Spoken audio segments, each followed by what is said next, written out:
As-tu déjà ressenti ce frisson glacé qui traverse ton corps quand tu penses à la mort? Ce moment où ton cœur se serre et où une question terrible monte du plus profond de ton être. Qu'arrivera-t-il à mon âme quand mes yeux se fermeront pour toujours? Peut-être as-tu perdu quelqu'un que tu aimais profondément et tu te demandes chaque nuit où se trouve maintenant cette personne précieuse. Peut-être que dans le silence de ta chambre, quand tout le monde dort, tu te retrouves face à face avec ta propre mortalité et tu sens une angoisse que tu ne peux partager avec personne. Cette peur n'est pas une faiblesse, c'est le cri de ton âme qui cherche désespérément la vérité sur ce qui t'attend de l'autre côté du voile. Aujourd'hui, tu vas découvrir quelque chose qui va transformer complètement ta compréhension de la mort.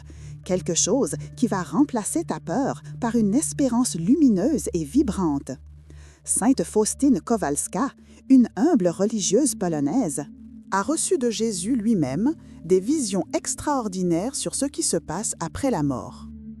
Elle n'était pas une théologienne érudite, elle n'avait pas fait de grandes études. Mais le Christ l'a choisie pour être la messagère de sa miséricorde divine et pour révéler au monde ce que personne d'autre ne pouvait voir. Le voyage de l'âme dans cette première année cruciale après la mort. Dans son journal, elle a écrit avec des mots simples mais profonds ce qu'elle a vu de ses propres yeux spirituels, ce qu'elle a entendu de la bouche même de Jésus, ce que les âmes du purgatoire lui ont supplié de transmettre aux vivants. Ces révélations ne sont pas des inventions pieuses ni des métaphores poétiques. Ce sont des témoignages mystiques authentiques, approuvés par l'Église, qui nous montrent avec une clarté bouleversante la réalité de l'au-delà. Ce que tu vas découvrir dans les prochaines minutes va changer ta vie pour toujours. Tu vas comprendre pourquoi la mort n'est pas une fin, mais un commencement. Pourquoi chaque prière que tu offres pour les défunts a un pouvoir immense. Pourquoi vivre dans l'amour et la confiance en la miséricorde divine est la seule chose qui compte vraiment. Sainte Faustine nous montre que la première année après la mort est un temps de purification intense, de rencontres décisives, de transformation profonde. C'est le moment où l'âme, débarrassée de son corps terrestre, voit enfin la vérité totale sur Dieu, sur elle-même, sur tout ce qu'elle a vécu. C'est aussi le moment où nos prières, nos messes, nos actes de charité peuvent faire une différence énorme pour nos êtres chers qui sont partis. Mais avant de continuer, laisse-moi te dire quelque chose de très important. Si tu aimes les sujets de spiritualité profonde, si tu veux vraiment comprendre les mystères de la foi, si tu désires ne plus jamais avoir peur de la mort, abonne-toi maintenant à cette chaîne et active la clochette. Chaque semaine, nous partageons les enseignements les plus puissants de Sainte Faustine et d'autres grands mystiques pour fortifier ton chemin spirituel. Ne manque aucune vidéo, car chaque révélation peut être celle qui transformera ton cœur pour toujours. Maintenant, prends une respiration profonde, ouvre ton cœur et prépare-toi à entrer dans le mystère le plus sacré de l'existence humaine, ce qui arrive à ton âme dans la première année après la mort. Chapitre 1. Imagine un instant que ton dernier souffle vient de quitter tes lèvres. Ton corps, ce temple qui t'a accompagné toute ta vie, repose maintenant immobile et froid sur un lit. Tes yeux sont fermés, ton cœur ne bat plus, mais toi, ton vrai toi, ton âme immortelle, est plus vivante et plus consciente que jamais. Sainte Faustine a vu ce moment crucial et elle décrit avec une précision troublante ce qui se passe. J'ai vu l'âme sortir du corps, si lucide et si vivante que j'en fus émerveillée. Ce n'est pas un sommeil, ce n'est pas une extinction, c'est un réveil. Pour la première fois de ton existence, tu vois sans le filtre de la chair, tu comprends sans les limites de l'intelligence humaine, tu ressens avec une intensité que tu n'as jamais connue sur Terre. Tout ce qui était flou devient clair, tout ce qui était caché se révèle, tout ce qui était confus trouve son sens. Dans cet instant de séparation entre le corps et l'âme, quelque chose d'extraordinaire se produit. Sainte Faustine rapporte les paroles mêmes de Jésus. Au moment de la mort, l'âme voit comme dans un éclair tout ce qu'elle a fait et combien Dieu l'a aimé. Peux-tu imaginer cela? En une fraction de seconde éternelle, toute ta vie défile devant toi. Mais pas comme un film neutre et distant, non, tu vois chaque action, chaque parole, chaque pensée à la lumière de l'amour infini de Dieu. Tu vois les moments où tu as répondu à cet amour et les moments où tu l'as rejeté. Tu vois comment chaque petit geste de bonté a construit ton âme et comment chaque péché l'a blessé. Tu vois surtout, avec une clarté qui te transperce, combien Dieu t'a aimé même quand tu ne le méritais pas, combien il t'a attendu même quand tu t'éloignais de lui. C'est dans ce moment de révélation totale que ton âme fait l'expérience d'une vérité bouleversante. L'amour est la seule mesure de tout. Tous les succès terrestres, toutes les richesses accumulées, tous les honneurs reçus n'ont aucune valeur si l'amour n'était pas au centre. Par contre, chaque petit acte de charité, chaque prière sincère, chaque sacrifice offert avec amour brille maintenant comme un diamant éternel. Sainte Faustine écrit dans son journal « L'âme comprend alors que seul l'amour a de la valeur et que tout le reste n'est que poussière. » Ce moment de compréhension n'est pas intellectuel, c'est viscéral. C'est une connaissance qui pénètre jusqu'au plus profond de ton être. Tu ne peux plus te mentir, tu ne peux plus te cacher derrière des excuses, tu te vois tel que tu es vraiment devant Dieu. Mais voici quelque chose de merveilleux que Sainte Faustine a découvert et qui doit remplir ton cœur d'espérance. Même dans ce moment de vérité totale, la miséricorde de Dieu est plus grande que tous tes péchés. La miséricorde de Dieu enveloppe l'âme, dit-elle, et même si elle voit toutes ses fautes, elle voit aussi que Dieu est prêt à pardonner tout. Ton âme n'est pas seule face à un juge froid et distant. Elle est face à un Père qui l'a attendue avec une patience infinie, face à un Sauveur qui est mort sur la croix précisément pour ce moment, face à un Esprit qui veut la conduire vers la lumière éternelle. C'est pourquoi ce premier instant après la mort n'est pas un instant de terreur pour ceux qui ont vécu dans la confiance en la miséricorde divine. C'est un instant de rencontre amoureuse, de retrouvailles longtemps désirées, d'entrer dans la véritable vie qui ne finira jamais. Chapitre 2. Après ce premier réveil éblouissant, ton âme entre immédiatement dans ce que l'Église appelle le jugement particulier. Ce n'est pas un tribunal avec des avocats et des accusations formelles. C'est quelque chose de beaucoup plus intime et de beaucoup plus profond. C'est la rencontre face à face avec Jésus-Christ. Sainte Faustine a vu ce moment et ses paroles font trembler le cœur. Le Seigneur regarda l'âme avec tant de tendresse qu'elle ne put le supporter. Elle vit tout l'amour de Dieu et combien peu elle avait correspondu. Imagine être devant quelqu'un qui te connaît absolument tout de toi, qui a vu chaque seconde de ta vie, qui connaît chaque pensée que tu as eue et qui, malgré tout cela, te regarde avec un amour si pur, si intense, si miséricordieux que ton âme ne peut contenir une telle splendeur. Ce regard de Jésus n'est pas un regard de condamnation, c'est un regard qui révèle et qui purifie en même temps. Dans ce face-à-face avec le Christ, il n'y a pas besoin de mots. Tout se passe dans le silence de l'amour et de la vérité. Ton âme voit dans les yeux de Jésus tout ce qu'il a souffert pour toi personnellement, elle voit les larmes qu'il a versées quand tu t'éloignais de lui, elle voit la joie qu'il ressentait à chaque fois que tu revenais vers lui. Sainte Faustine rapporte « L'âme voit dans ce regard toute la passion du Christ et comprend que c'est pour elle, personnellement, que Jésus a enduré chaque torture. » Cette compréhension provoque deux réactions simultanées dans l'âme. Une douleur immense de voir combien elle a blessé un tel amour et une reconnaissance infinie d'être aimée malgré tout.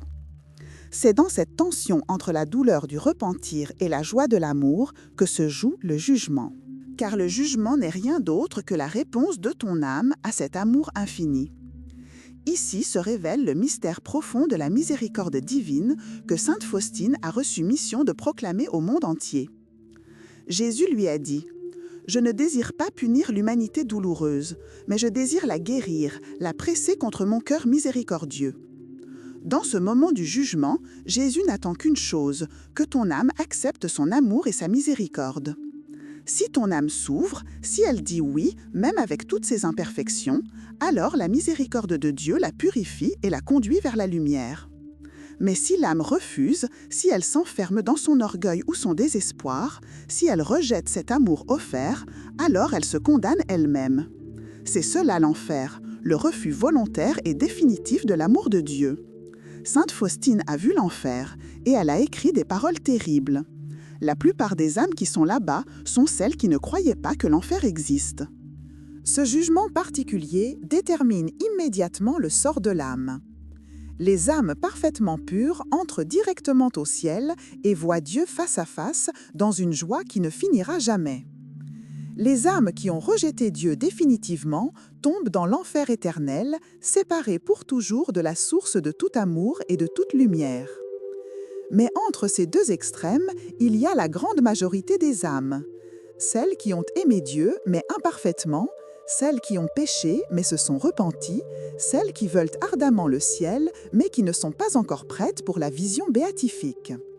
Ces âmes, sainte Faustine les a vues dans le purgatoire, et c'est de leur sort, dans cette première année après la mort, que nous allons maintenant parler. Comprends bien ceci, le purgatoire n'est pas un lieu de punition, mais un lieu de purification. C'est l'antichambre du ciel où l'amour de Dieu prépare l'âme pour l'union éternelle avec lui. Chapitre 3. Le purgatoire que sainte Faustine a visité n'est pas le lieu sombre et terrifiant que certains imaginent. C'est un lieu d'espérance mêlé de souffrance, un lieu où les âmes brûlent, non de haine, mais de désir. Elle écrit dans son journal « J'ai vu le purgatoire. Les âmes y sont purifiées par l'amour de Dieu, et leur souffrance est le désir de voir Dieu. Imagine que tu as passé toute ta vie dans une pièce faiblement éclairée, et qu'un jour quelqu'un ouvre une porte et tu aperçois pour la première fois la lumière du soleil dans toute sa splendeur. Tu veux courir vers cette lumière, tu veux t'y plonger totalement, mais tu réalises que tes yeux ne sont pas encore capables de la supporter, que ton être tout entier doit d'abord être préparé. C'est exactement ce que vivent les âmes au purgatoire. Elles ont vu Dieu dans le jugement particulier, elles savent maintenant avec certitude qu'elles vont le voir éternellement. Mais elles doivent d'abord être purifiées de toutes les imperfections qui les empêchent d'entrer dans cette lumière totale. Cette purification se fait par le feu. Mais attention, ce n'est pas le feu matériel qui brûle les corps sur terre, c'est le feu de l'amour divin qui consume tout ce qui n'est pas amour dans l'âme. Sainte Faustine explique que les âmes au purgatoire souffrent intensément, mais que cette souffrance est totalement différente de celle de l'enfer, car elle est accompagnée d'une espérance certaine et d'un amour croissant pour Dieu. Elles souffrent terriblement, dit-elle, mais elles sont heureuses parce qu'elles savent qu'elles verront Dieu. C'est comme un malade qui endure une opération douloureuse mais nécessaire, sachant que cette douleur temporaire mène à la guérison complète. Dans le purgatoire, l'âme apprend à aimer de manière totalement désintéressée. Elle se libère de tous les attachements terrestres, elle se purifie de tous les restes d'égoïsme, elle devient peu à peu capable de recevoir l'amour infini de Dieu sans être consumée par lui. Ce qui est bouleversant dans les révélations de sainte Faustine, c'est de découvrir combien les âmes du purgatoire ont besoin de nos prières. Elle raconte « Les âmes du purgatoire m'ont demandé de l'aide. Elles m'ont dit « Fais pour nous ce que tu peux ». Ces âmes ne peuvent plus rien faire pour elles-mêmes. Elles ne peuvent plus prier pour leur propre purification. Elles ne peuvent plus accomplir d'actes méritoires. Elles dépendent entièrement des prières des vivants, des messes offertes pour elles, des sacrifices faits en leur nom. C'est pourquoi l'Église a toujours enseigné l'importance de prier pour les défunts, car nos prières ont un pouvoir réel et concret pour soulager leurs souffrances et accélérer leur entrée au ciel. Chaque chapelet de la miséricorde divine que tu récites, chaque messe à laquelle tu assistes en offrant tes intentions pour les âmes du purgatoire, chaque acte de charité que tu accomplis en leur mémoire, tout cela agit comme un baume apaisant sur leur brûlure, comme une lumière qui perce l'obscurité de leur purification. Maintenant, fais quelque chose d'important. Si ce message touche ton cœur, si tu comprends l'urgence de prier pour les âmes du purgatoire, écris dans les commentaires « Jésus, j'ai confiance en ta miséricorde pour toutes les âmes ». Ce n'est pas juste un commentaire, c'est une prière publique, c'est un acte de foi qui peut déclencher une cascade de grâce. Et si tu veux vraiment faire une différence pour tes proches défunts, abonne-toi à cette chaîne et partage cette vidéo, parce que chaque personne qui découvre ces enseignements de sainte Faustine devient un intercesseur puissant pour les âmes qui souffrent. Ne garde pas cette lumière pour toi seul, partagez-la avec ceux qui pleurent leur mort sans savoir comment les aider vraiment. Dans la première année après la mort, les prières sont particulièrement efficaces car l'âme est encore en pleine purification et ton intercession peut littéralement changer son destin éternel. Chapitre 4. Dans cette première année après la mort, les âmes au purgatoire traversent différentes étapes de purification selon l'état dans lequel elles sont mortes. Sainte Faustine a vu des âmes qui souffraient de manières diverses. Certaines pour des péchés véniels non expiés, d'autres pour des dettes de justice divine non payées, d'autres encore pour un attachement excessif aux choses terrestres. Elle écrit « J'ai vu une âme qui souffrait horriblement au purgatoire. C'était une âme que je connaissais. Quand elle m'a vue, elle m'a demandé de prier pour elle. J'ai prié et j'ai vu qu'elle a été soulagée. Cette vision nous révèle quelque chose de capital. Les âmes reconnaissent ceux qui prient pour elles. Elles ressentent immédiatement l'effet de nos intercessions. Elles sont en communion spirituelle avec nous-mêmes, même si nous ne les voyons pas. Ton défunt bien-aimé n'est pas perdu dans un vide obscur, il est vivant dans une autre dimension de l'existence, et il attend désespérément que tu l'aides par tes prières. La souffrance au purgatoire varie en intensité et en durée selon le degré de purification nécessaire.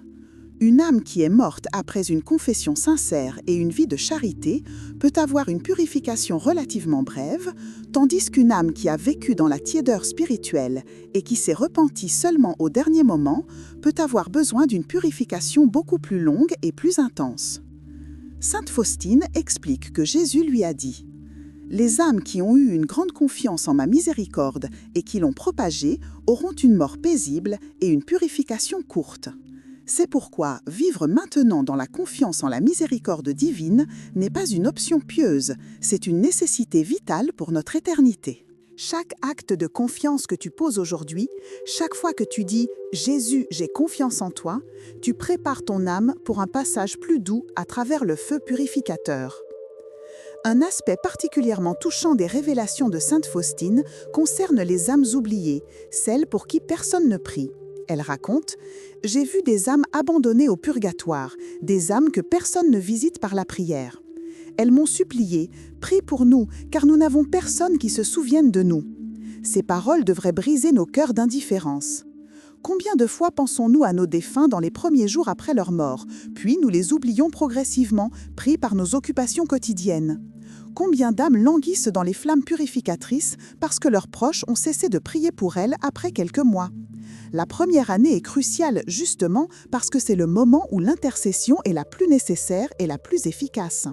Ne laisse pas passer cette année sans offrir chaque jour quelque chose pour ton défunt, un chapelet, une messe, un jeûne, une œuvre de charité accomplie en son nom. Sainte Faustine nous donne aussi un enseignement précieux sur la manière la plus puissante de soulager les âmes du purgatoire, offrir la Sainte Messe. Elle écrit « Rien n'est plus efficace pour les âmes du purgatoire que le saint sacrifice de la messe. » Pourquoi? Parce que dans la messe, c'est Jésus lui-même qui s'offre au Père pour les péchés du monde. Et quand nous unissons notre intention à ce sacrifice infini, nous appliquons les mérites de la passion du Christ directement à l'âme que nous voulons aider. Une seule messe offerte avec foi et amour peut libérer une âme du purgatoire ou du moins raccourcir considérablement son temps de purification. Si tu veux vraiment honorer la mémoire de tes défunts, ne te contente pas de fleurs sur leur tombe, offre des messes pour le repos de leur âme. C'est le cadeau le plus précieux que tu puisses leur faire, c'est l'acte d'amour le plus concret et le plus efficace. Chapitre 5. L'un des aspects les plus consolants des révélations de Sainte Faustine est la présence de la Vierge Marie auprès des âmes du purgatoire. Elle écrit dans son journal « J'ai vu le purgatoire. J'ai vu la Mère de Dieu visitant les âmes au purgatoire. Les âmes l'appellent « étoile de la mer ». Elle leur apporte un soulagement. Imagine la scène, des âmes brûlant dans le feu de la purification, souffrant intensément de leur séparation temporaire d'avec Dieu, et soudain apparaît la mère de toute consolation, celle qui a porté le Sauveur dans son sein, celle qui se tenait au pied de la croix. Sa seule présence apporte une paix indicible, un rafraîchissement spirituel, un rappel que la souffrance n'est pas éternelle et que la gloire approche. Marie n'abandonne pas ses enfants à la mort, elle continue d'être leur mère, même au purgatoire. Elle veille sur eux avec une tendresse que notre cœur humain ne peut pleinement comprendre. Cette présence maternelle de Marie dans le purgatoire nous enseigne quelque chose de fondamental sur la communion des saints. L'Église n'est pas divisée entre les vivants sur terre et les morts dans l'au-delà, nous formons tous un seul corps mystique uni dans le Christ. Les saints au ciel prient pour nous, nous sur terre prions pour les âmes du purgatoire, et les âmes du purgatoire prieront pour nous quand elles entreront dans la gloire. Sainte Faustine rapporte que Jésus lui a dit « Les âmes pour lesquelles tu pries deviendront tes intercesseurs les plus puissants au ciel. » C'est un échange d'amour éternel. Tu aides maintenant ceux qui souffrent du purgatoire et demain, quand viendra ton tour de passer par cette purification, ces mêmes âmes demanderont à Dieu d'abréger tes souffrances. Prier pour les défunts n'est pas seulement un acte de charité, c'est aussi un investissement pour ton propre salut éternel. La Vierge Marie joue un rôle particulièrement important dans cette première année après la mort. Les âmes qui ont été dévotes de Marie durant leur vie terrestre ressentent sa protection de manière encore plus intense au purgatoire. Sainte Faustine raconte qu'elle a entendu Marie dire aux âmes « Je suis votre mère, je ne vous abandonne pas. Je présente vos souffrances à mon Fils et je demande qu'il abrège votre temps de purification. » Pour ceux qui portaient le scapulaire du mont Carmel, pour ceux qui récitaient le rosaire quotidiennement, pour ceux qui avaient une dévotion sincère au cœur immaculé de Marie, le passage par le purgatoire est adouci par sa présence maternelle. C'est pourquoi l'Église encourage tant la dévotion mariale. Ce n'est pas une piété sentimentale, c'est une protection réelle et efficace pour l'heure de notre mort et pour notre purification. Pendant cette première année après la mort, les visites de Marie au purgatoire ont une fréquence particulière. Selon les révélations de divers mystiques confirmées par sainte Faustine, Marie descend au purgatoire spécialement le jour de Noël, le jour de Pâques, le jour de l'Assomption et tous les samedis, pour libérer certaines âmes et apporter un soulagement à toutes. Ces moments sont comme des bouffées d'air frais dans un four ardent, comme des gouttes de rosée sur des lèvres desséchées. Si tu veux honorer ton défunt de la manière la plus efficace, va à la messe ces jours-là et offre ta communion pour son âme. Récite le rosaire en union avec Marie qui visite le purgatoire. Demande à Mère de Miséricorde d'accélérer la libération de celui que tu aimes. Ton défunt sentira cette intercession comme une caresse divine qui adoucit ses brûlures et qui lui donne la force de persévérer dans l'espérance. Ton défunt sentira cette intercession comme une caresse divine qui adoucit ses brûlures et qui lui donne la force de persévérer dans l'espérance. Chapitre 6. Au fur et à mesure que l'année avance, les âmes au purgatoire vivent une transformation progressive et profonde. Sainte Faustine décrit ce processus. Chaque rayon de lumière divine pénètre l'âme et l'enflamme d'amour. Ce n'est pas un processus passif où l'âme subirait simplement une purification extérieure, c'est une croissance spirituelle active où l'âme apprend peu à peu à aimer comme Dieu aime. Toutes les scories de l'égoïsme sont brûlées, tous les attachements désordonnés sont coupés, toutes les blessures du péché sont guéries. L'âme devient de plus en plus transparente à la lumière divine, de plus en plus capable de recevoir l'amour infini sans résistance. C'est comme un diamant brut qui est taillé et poli. Chaque coup de burin est douloureux, mais le résultat final est une pierre précieuse qui reflète parfaitement la lumière. Cette croissance spirituelle au purgatoire est accompagnée d'une attraction irrésistible vers Dieu. Plus l'âme est purifiée, plus son désir de voir Dieu face à face devient intense et presque insoutenable. Sainte Faustine dit « Les âmes au purgatoire ont une telle soif de Dieu qu'elles souffriraient 1000 fois plus juste pour avoir un instant de plus près de lui. C'est cette soif qui est leur plus grande souffrance, mais aussi leur plus grande joie, car elle est le signe qu'elles s'approchent du but final. Pense à quelqu'un qui marche dans le désert depuis des jours, mourant de soif, et qui aperçoit enfin une oasis au loin. Chaque pas vers cette eau est à la fois torture parce qu'il n'y est pas encore et délice parce qu'il s'en approche. Voilà ce que vivent les âmes dans cette première année. Une torture délicieuse, une souffrance pleine d'espérance, une purification qui est déjà le début de la béatitude. Un aspect fascinant des révélations de sainte Faustine concerne la hiérarchie des souffrances au purgatoire. Toutes les âmes ne souffrent pas de la même manière ni au même degré. Certaines ont une purification relativement douce et brève, d'autres passent par un feu beaucoup plus intense et prolongé. Jésus a expliqué à sainte Faustine: « Les âmes qui ont vécu dans la tiédeur spirituelle, qui ont négligé mes grâces, qui ont été indifférentes à ma miséricorde, celles-là ont la purification la plus longue et la plus douloureuse. Par contre, les âmes qui ont vécu dans une confiance totale en la miséricorde divine, qui ont pratiqué la charité envers le prochain, qui se sont confessées régulièrement et ont communié dignement, celles-là passent rapidement par le purgatoire, parfois en quelques jours seulement. Cela devrait nous faire réfléchir sérieusement sur la manière dont nous vivons aujourd'hui, car chaque choix que nous faisons maintenant détermine ce que nous vivrons après la mort. À mesure que l'âme avance dans sa purification durant cette première année, elle commence à percevoir de plus en plus clairement la lumière du ciel qui l'attend. Sainte Faustine compare cela à l'aube qui précède le lever du soleil. Même si le soleil n'est pas encore visible, sa lumière commence déjà à éclairer l'horizon et à dissiper les ténèbres de la nuit. L'âme sait, avec une certitude croissante, que bientôt, très bientôt, elle verra Dieu face à face et entrera dans une joie qui ne finira jamais. Cette certitude lui donne la force d'endurer les dernières purifications sans se décourager. C'est comme une femme en travail qui souffre intensément, mais qui sait que dans quelques heures, elle tiendra son enfant dans ses bras. La douleur est réelle, mais elle est supportable parce que la joie qui vient la dépasse infiniment. Chapitre 7. Quand approche la fin de cette première année après la mort, quelque chose de merveilleux commence à se produire pour beaucoup d'âmes. Leur purification arrive à son terme et elles se préparent à entrer dans la gloire éternelle. Sainte Faustine raconte qu'elle a vu des âmes libérées du purgatoire et elle décrit leur joie comme quelque chose d'absolument indescriptible. Elles montaient vers le ciel comme des étincelles de lumière, dit-elle, et j'entendais un chant d'action de grâce qui remplissait tout le ciel. Imagine le moment où l'âme réalise que c'est fini, que toute la souffrance est terminée, que maintenant elle va voir Dieu non plus à travers un voile, mais face à face. C'est une explosion de joie si intense que si nous pouvions la ressentir maintenant dans notre corps mortel, notre cœur éclaterait sous la pression de tant de bonheur. Cette libération du purgatoire est souvent liée aux prières persévérantes des vivants. Sainte Faustine témoigne: « J'ai vu de nombreuses âmes libérées du purgatoire grâce aux prières que j'avais offertes pour elles.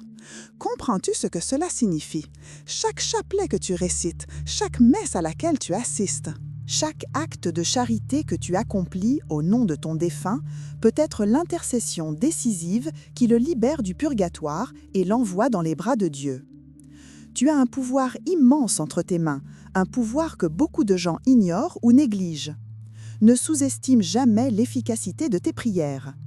Ce n'est pas de la superstition, c'est une vérité de foi enseignée par l'Église depuis 2000 ans et confirmée par les plus grands mystiques. Tes prières ont le pouvoir de changer le destin éternel de ceux que t'aimes.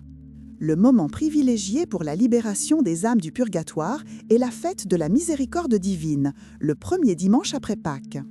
Jésus a révélé à sainte Faustine: « En ce jour, les entrailles de ma miséricorde sont ouvertes. Je déverse tout un océan de grâce sur les âmes qui s'approchent de la source de ma miséricorde. Celui qui se confesse et communie ce jour-là obtiendra le pardon total de ses péchés et la remise de leurs peines. » Mais Jésus a aussi dit quelque chose de bouleversant à propos des âmes du purgatoire. En ce jour, une véritable marée d'âmes monte vers la gloire éternelle. Imagine des milliers, des millions d'âmes qui sont libérées du purgatoire ce jour-là et qui entrent dans le ciel. Si ton proche est mort durant l'année écoulée, il y a de grandes chances qu'il soit libéré lors de cette fête si tu pries avec foi et si tu participes dignement à cette célébration. Une fois libérée du purgatoire, l'âme entre immédiatement dans la vision béatifique, c'est-à-dire qu'elle voit Dieu tel qu'il est, dans toute sa gloire, sa beauté, sa sainteté infinie. Sainte Faustine a reçu un aperçu de ce que sera cette vision et elle écrit: « Si une seule goutte de la joie du ciel tombait sur la terre, tous les hommes mourraient d'extase. » La joie du ciel est si intense, si pure, si complète qu'aucune comparaison terrestre ne peut l'approcher. Toutes les joies que tu as connues dans ta vie, tous les moments de bonheur, toutes les expériences d'amour ne sont que des ombres pâles comparées à la joie de voir Dieu face à face. Et cette joie n'aura pas de fin. Elle grandira éternellement sans jamais s'épuiser, parce que Dieu est infini et qu'il y aura toujours quelque chose de nouveau à découvrir en lui. Chapitre 8. Maintenant que tu connais tout ce qui arrive à l'âme dans la première année après la mort selon les révélations de Sainte Faustine, la question cruciale est: que vas-tu faire de cette connaissance? Comment vas-tu vivre différemment, sachant que chaque action, chaque prière, chaque acte d'amour ou de charité que tu poses aujourd'hui détermine ce que tu vivras après ta mort? Sainte Faustine elle-même a reçu de Jésus un message qui devrait nous faire réfléchir profondément. L'âme qui aura confiance en ma miséricorde est la plus heureuse, parce que moi-même je prends soin d'elle. Ce n'est pas une question de perfection morale, ce n'est pas une question d'accomplissements spirituels extraordinaires, c'est simplement une question de confiance. Si tu vis dans une confiance totale en la miséricorde de Jésus, si tu t'abandonnes à lui chaque jour, si tu dis sincèrement « Jésus, j'ai confiance en toi », alors tu n'as rien à craindre de la mort ni du jugement. Vivre maintenant dans la confiance en la miséricorde divine signifie concrètement plusieurs choses. D'abord, cela signifie te confesser régulièrement, ne pas laisser le péché s'accumuler dans ton âme comme une dette que tu devras payer au purgatoire. Chaque fois que tu vas au confessionnal avec un cœur sincère et contrit, tu effaces non seulement tes péchés, mais aussi une partie de la dette de justice divine qui y est attachée. Jésus a dit à Sainte Faustine: « Une seule confession sincère faite par amour de moi efface parfois des années de purgatoire. » Deuxièmement, cela signifie recevoir la Sainte Communion aussi souvent que possible. Car Jésus a promis: « Celui qui mange ma chair et boit mon sang demeure en moi et moi en lui. » Chaque communion bien reçue fortifie ton âme, la prépare pour le passage de la mort et diminue le temps de purification qui t'attend. Troisièmement, vivre dans la confiance en la miséricorde signifie pratiquer la charité envers ton prochain, spécialement envers les pauvres, les malades, les personnes seules et abandonnées. Jésus a révélé à Sainte Faustine: « Au jour du jugement, je ne te demanderai pas combien de pénitences tu as faites, je te demanderai combien tu as aimé. » Tout acte de miséricorde que tu accomplis maintenant envers les autres te sera rendu 100 fois au moment de ta mort et après. Si tu veux que Dieu soit miséricordieux avec toi, commence par être miséricordieux avec les autres. Visite les malades, console les affligés, pardonne à ceux qui t'ont blessé, donne de ton temps et de ton argent à ceux qui en ont besoin. Chaque acte de charité est comme une pierre précieuse que tu déposes dans le trésor éternel qui t'attend au ciel. Enfin, vis chaque jour comme si c'était le dernier, non pas dans la peur, mais dans l'amour. Sainte Faustine priait chaque soir: « Jésus, si cette nuit tu m'appelles à toi, je veux être prête. » Cette prière n'était pas morbide, c'était une manière de vivre dans la vigilance spirituelle, de ne jamais se laisser aller à la tiédeur, de garder la lampe de l'âme toujours allumée. Si tu savais avec certitude que tu vas mourir ce soir, comment vivrais-tu cette journée? Quelle serait ta prière? À qui demanderais-tu pardon? À qui dirais-tu « je t'aime » ? Eh bien, vis comme cela chaque jour, car personne ne connaît ni le jour ni l'heure. La mort peut venir comme un voleur dans la nuit, et celui qui est prêt entre dans la joie de son maître, tandis que celui qui est pris au dépourvu risque une longue et douloureuse purification. Voici maintenant ta phrase mantra, celle que tu dois répéter chaque jour pour préparer ton âme à la mort et à la vie éternelle. Jésus, j'ai confiance en ta miséricorde. Prépare mon âme maintenant pour le jour où je te verrai face à face. Répète cette prière le matin au réveil, le soir avant de dormir, chaque fois que tu passes devant une église, chaque fois que tu entends parler de quelqu'un qui est mort. Cette prière simple mais profonde a le pouvoir de transformer ton cœur, de te libérer de la peur de la mort, de te donner la paix que le monde ne peut donner. Et n'oublie pas de prier chaque jour pour les âmes du purgatoire, spécialement pour tes proches défunts. Offre une dizaine de chapelets, une petite mortification, un geste de charité en leur nom. Ils te remercieront éternellement quand tu les rejoindras au ciel. Avant de terminer, je veux te lancer un défi spirituel. Pendant les 7 prochains jours, fais 3 choses. Première chose, récite chaque jour le chapelet de la miséricorde divine pour les âmes du purgatoire. Deuxième chose, va te confesser cette semaine avec un cœur sincère et contrit en demandant à Jésus de te préparer pour ta propre mort. Troisième chose, accomplis un acte concret de charité envers quelqu'un qui est dans le besoin et offre cet acte pour la libération d'une âme du purgatoire. Si tu fais ces 3 choses pendant 7 jours, je te promets que quelque chose va changer profondément dans ton cœur. Tu n'auras plus peur de la mort, tu sentiras une paix nouvelle et tu auras la certitude intérieure que Jésus prend soin de toi et de tous ceux que tu aimes. Si ce message a touché ton cœur, si tu sens que Sainte Faustine t'a parlé personnellement à travers ses paroles, fais 2 choses maintenant. Première chose, écris dans les commentaires « Jésus, j'ai confiance en ta miséricorde ». Ce n'est pas un simple commentaire, c'est un acte de foi public qui peut déclencher une cascade de grâce, non seulement pour toi, mais pour tous ceux qui liront ta profession de foi. Deuxième chose, abonne-toi à cette chaîne et active la clochette pour ne manquer aucune vidéo. Nous publions régulièrement des enseignements profonds sur la spiritualité catholique, les révélations des saints et les moyens concrets de grandir dans la sainteté. Partage aussi cette vidéo avec ta famille, tes amis, toute personne qui a perdu un être cher et qui se demande où il se trouve maintenant. Cette connaissance que tu as reçue aujourd'hui peut transformer des vies et sauver des âmes. Rappelle-toi toujours cette vérité fondamentale que Sainte Faustine a reçue de Jésus. La miséricorde est plus grande que tous tes péchés et que tous les péchés du monde entier. Peu importe ce que tu as fait, peu importe combien de fois tu es tombé, peu importe à quel point tu te sens indigne, la miséricorde de Jésus est infiniment plus grande. Il t'attend avec les bras ouverts. Il désire ardemment te serrer contre son cœur miséricordieux. Il veut te purifier, te guérir, te transformer et finalement te faire entrer dans sa joie éternelle. La mort n'est pas la fin, c'est le commencement de la vraie vie, celle qui ne finira jamais. Vis maintenant dans la confiance, dans l'amour, dans la charité, et quand viendra ton heure, tu passeras de ce monde au Père avec la paix dans le cœur et l'espérance de la gloire. Que Jésus miséricordieux te bénisse et te garde toujours.